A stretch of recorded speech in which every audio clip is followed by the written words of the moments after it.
All right, guys. So if you don't know what you're looking at here, please go back and review the videos on anatomy, specifically the ones that go into the muscular anatomy. And this is, or if you want to do it the quick and easy way, Google sliding filament theory. Watch a YouTube video on that. So there's some really good ones I think have people have animation skills that I don't have that have done a really better job of illustrating this concept. But anyway, so this is a healthy muscle tissue here, right?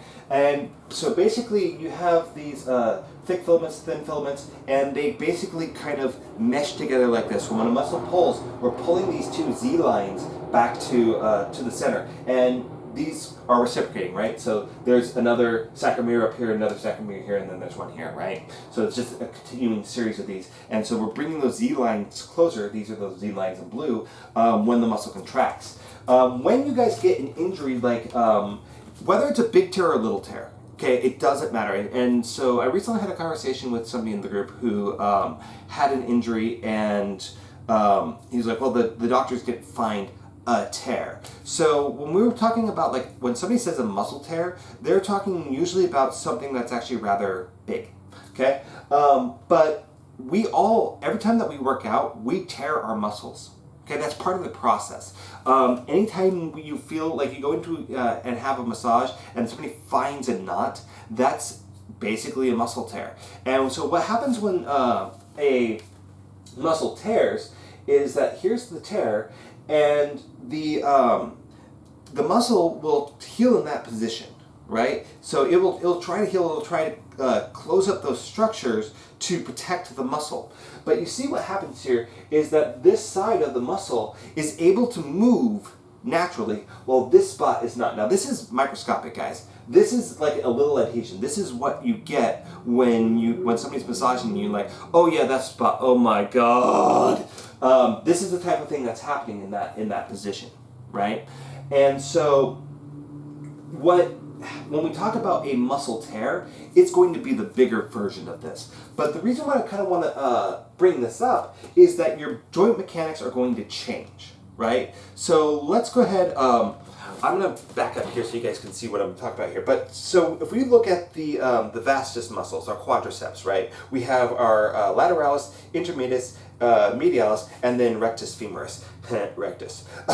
So let's say that you have a little tear or something that's happening on the medial version head of your vastus medialis, right? So this muscle is now going to be shorter, right? Because it's being held into this closed position by however many parts of that muscle have now become attached or have adhesions. So what's going to happen with that is now this muscle shortens, and it's going to cause the knee to want to migrate medially, right? So compounding upon this, when we start talking about corrective exercise specifically, what happens when this happens? Well, a few things. So if you've ever been like cold and you're at a campfire and you're doing this, and then you start to straighten out, you're like, oh my god, my elbows, right? So we know that if you don't stretch on a daily basis, if you sit at a chair for long periods of time, then your hip flexors are going to pull you into anterior pelvic tilt. You're going to have a crushing feeling in your low back, like you're, oh, I've got this huge butt, but you know my back is always hurting. Things like that. So when you don't move a muscle through its full range of motion on a regular basis, it loses elasticity. It loses elasticity when it's cold. So it gets stuck in these positions. Now, when you have a, yes, I burped there. When you have an adhesion that's holding that muscle into a shortened-ish position, it's going to change the resting position for everything else that's attached to it, right? So if it's causing this internal rotation, my glute muscles are now more extended, my TFL is shorter, right? My adductors are being held shorter. If we look at what happens at the foot, my foot's going to start to flatten in, my pinky side is going to come up a little bit, and my foot's going to tend to turn out, right? And it's going to stay in that position, right? Even if you can't really perceive it most of the time, but it starts being a little bit more to that, and a little bit more to that. And what's going to happen is that the muscles that are able to move a lot more fluidly in that position are going to become stronger, right? So my lateral, the outside head of my gastrocnemius, my calf muscle, the peroneal longus, those are going to be sitting in a shortened position, right? Whereas the medial head of my gastrocnemius is going to be sitting in a lengthened position, while this guy here is going to be in a shortened position. My anterior tibialis, right, which is going to help support my arch and all that, and my posterior tibialis, that's going to be sitting in the lengthened position. So this little thing that happened here in one muscle is going to translate throughout the body. And it's not just going to be, oh, this is my legs, right? So if I collapse this, notice that my hips move too, right? So my hips move, which moves my spine, which is going to change my upper body mechanics. It's also going to change the elevation of my hip. And so as if, so this hips, I believe, is going to drop, which means that this shoulder is going to drop, right? So you're going to be in this kind of posture here. And this is going to translate here into your skeletal muscles, right? This one's going to sit in a shortened position. This is in a lengthened position, right? And so now you're going to start having neck pains and headaches, and that's going to come with that.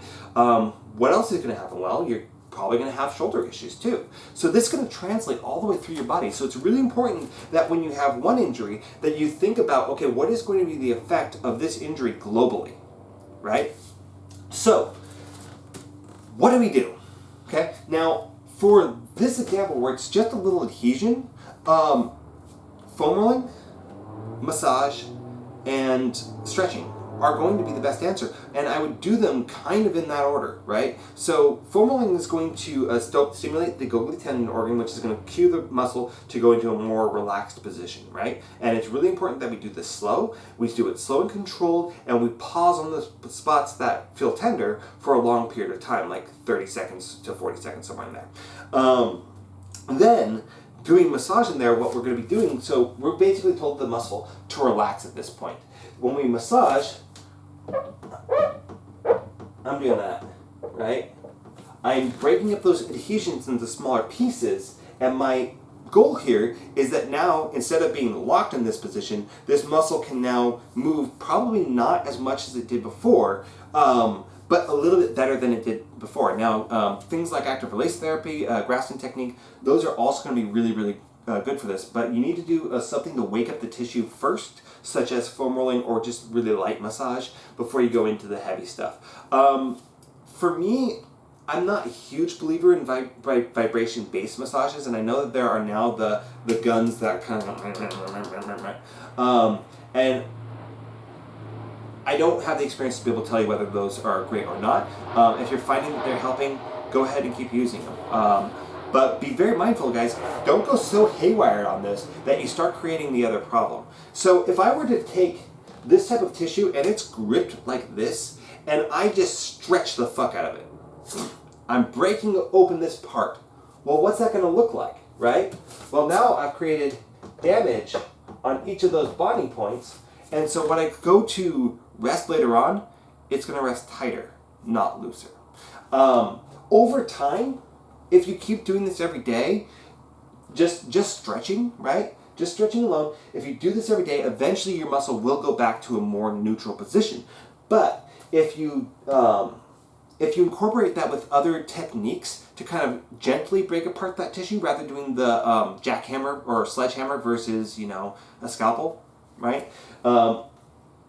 Then you're just going to be doing more harm than good over time, or in the short run. And if you give up on it, then you're pretty much creating a worse situation rather than a better one.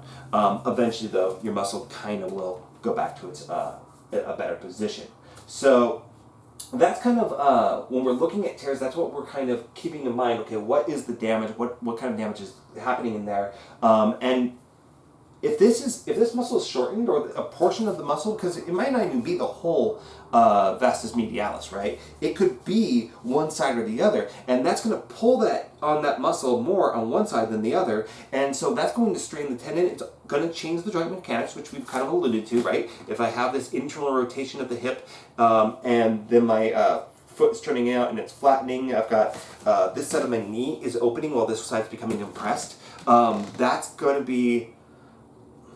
I lost my train of thought. I fucking hate my brain. But when I get habitually into that shortened position, there's other damages that are going to be happening to that. And I'm going to go ahead and move on to the next video right now because I've forgotten where I'm going with this. But I think I've actually done a pretty good job of covering this concept as a whole. But yes, it's going to inflame that end of the tendon more than the other end, right? So you could feel, and going back to what we said earlier, like the cartilage damage, right? If my knee is opening up like this side's going to rub more. You're going to get wear down on this side, and you're going to be more prone to bursitis here. You can even have that synovial sac shift out of there, right? So this side's not getting lubricated at all. So you've got more chance for wear and tear on that knee at that point. Okay? So that's where we're going with this, was that we need to start addressing the soft tissue imbalances that are going to create the issue here, or more issues here. So, all right, let's move on.